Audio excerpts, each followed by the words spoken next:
देवघर में red cross society की पहली आमसभा की बैठक शिल्प ग्राम में आयोजित की गई। कार्यक्रम का विधिवत उद्घाटन रेड क्रॉस सोसाइटी के अध्यक्ष सह उपायुक्त विशाल सागर, उपाध्यक्ष सह एसडीएम सागरी बराल और चेयरमैन जितेश राजीपाल ने संयुक्त रूप से दीप प्रज्वलित कर किया। इसके उपरांत रेड क्रॉस सोसाइटी के चेयरमैन जितेश राजीपाल और अन्य पदाधिकारियों के द्वारा रेड क्रॉस सोसाइटी के 3 साल के कार्यों की उपलब्धियां बताई गईं। साथ ही ब्लड डोनेशन में एक सहयोग करने वाले संस्थाओं को सम्मानित किया गया। आम सभा बैठक में सचिव निरंजन कुमार सिंह ने सोसाइटी के 35 एग्जीक्यूटिव मेंबर को घटाकर 11 करने का प्रस्ताव रखा।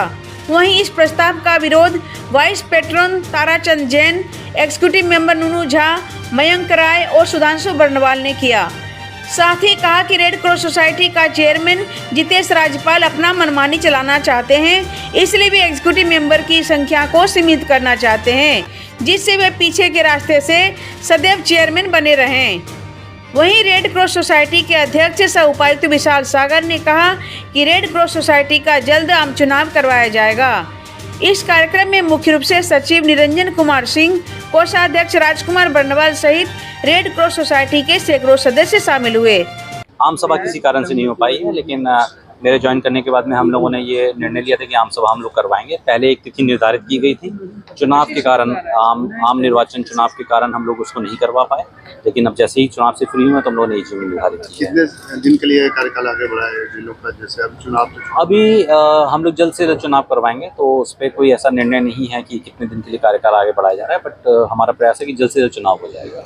3 साल जब कार्यकाल आप लोग का समाप्त हो गया तब आपने क्यों बुलाया? क्योंकि सालाना ये बैठक बुलानी चाहिए, जरूरत नहीं समझा या नहीं जरूरत। ये कुछ होता है क्या है कि ये जो हमारे प्रेसिडेंट होते हैं, जो हमारे अध्यक्ष होते हैं, डीसी महोदय जो होते हैं, वो एक्चुअली उन्हीं को डिसीजन लेना है कि एक्चुअली कि हम लोग को आम सभा कराना है कि आगे क्या करना है। पिछले भी कार्यकाल में जो पिछला भी 3 साल का कार्यकाल रहा, उस पर भी 3 साल में ही हुआ था, लेकिन वैसे नियम है कि हर साल आपको एजीएम कराना है।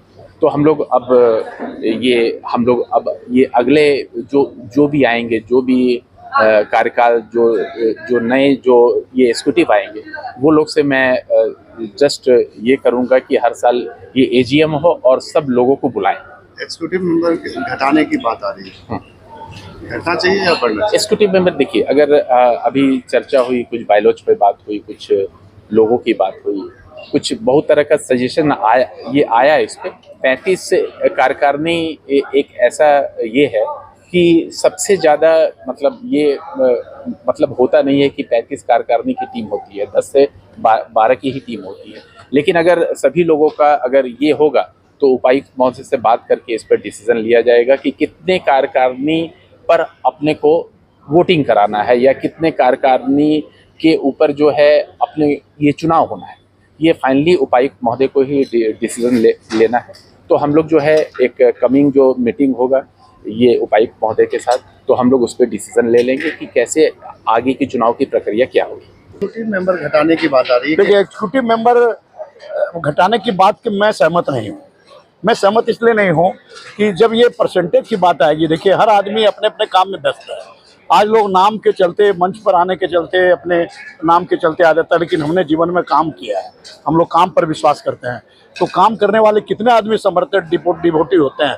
आप परसेंटेज लीजिएगा तो 20%, 25%, 15% आदमी आएंगे। आप यदि आदमी को घटा ही दीजिएगा तो 15 आदमी में भी फिर वही संख्या होगी जो आज 35 में हो रही है। इसलिए आपको संख्या घटानी नहीं चाहिए। इसमें मेरा सुझाव रहेगा कि नहीं, क्योंकि सोशल वर्कर तो देवघर बड़ा हो रहा है ना, अब वो देवघर नहीं है। देवघर अब झारखंड के नक्शे पर नहीं, भारतवर्ष के नक्शे में देवघर आ रहा है। इसलिए यहाँ जितनी सेवा लोगों से ली जाए उतनी लेनी चाहिए। इंडियन रेड क्रॉस सोसाइटी को और भी सशक्त, मजबूत बनाने के लिए कार्यकारी सदस्यों की संख्या बढ़ानी चाहिए, न कि घटानी चाहिए।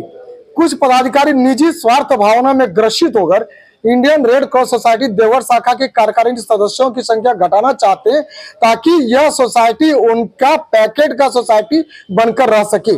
हम सभी 35 कार्यकारिणी सदस्यों को अपना प्रतिनिधि के रूप में चुनकर भेजा गया है। इंडियन रेड क्रॉस सोसाइटी के बैनर तले प्लेटफॉर्म पर कार्य करने का, समाज सेवा का कार्य करने का अवसर प्रदान किया गया है। लेकिन कुछ पदाधिकारी महोदय हम लोगों के अधिकारों का शोषण कर रहे हैं, हम लोगों के पीछे षड्यंत्र रच रहे हैं, ताकि लोकहित जनहित के कार्य में समर्पित रहने वाले, सच्चाई को बोलने वाले, सच्चाई को सभी के सामने में लाने वाले कार्यकारी सदस्यों को हटाया जा सके, और जो हमारे बात पर चलने वाले कार्यकर्ता हैं, कार्यकारिणी सदस्य हैं, उनको हम कमेटी में लाएं, और इसके लिए कमेटी की संख्या को घटाने का ये रणनीति बना रहे हैं। काफ़ी हंगामेदार बैठक रहा। कायदे से यह आम सभा का आयोजन प्रत्येक वर्ष होना चाहिए था, लेकिन हर बार किसी न किसी कारणवश टलते गया, और आज 3 साल बाद ये बैठक का आयोजन किया गया, जिसमें कई लोगों ने अपने कई मांगों को रखा, जिसे सुना गया, लेकिन उस पर कोई निष्कर्ष नहीं निकाला गया। अचानक से एक फरमान, सलाह रूपी फरमान जारी किया जाता है कि क्यों ना 35 की कार्यकारिणी को 11 कर दिया जाए, जो एकदम अनुचित है। रेड क्रॉस जैसी संस्था में निर्वाचन प्रक्रिया से निर्वाचित होकर कार्यकारिणी में आते हैं, जिसके एवज में ना तो उन्हें कोई मानदेय मिलता है, ना कुछ मिलता है।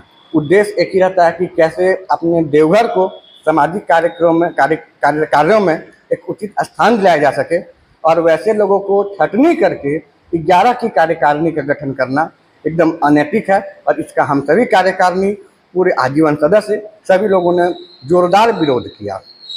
रेड क्रॉस सोसाइटी के कुछ पदाधिकारी चाहते हैं कि हम पिछले दरवाजे से आ जाएं और 11 सदस्यों का नॉमिनेशन कराएं। ये कदापि संभव नहीं है। 35 है तो 35 रहेगा, ज़्यादा से ज़्यादा बढ़ सकता है, घटाने का कहीं प्रश्न नहीं उठता है। अगर ऐसा होगा तो फिर एजीएम बुला के आम सभा करके फिर इसका विरोध किया जाए।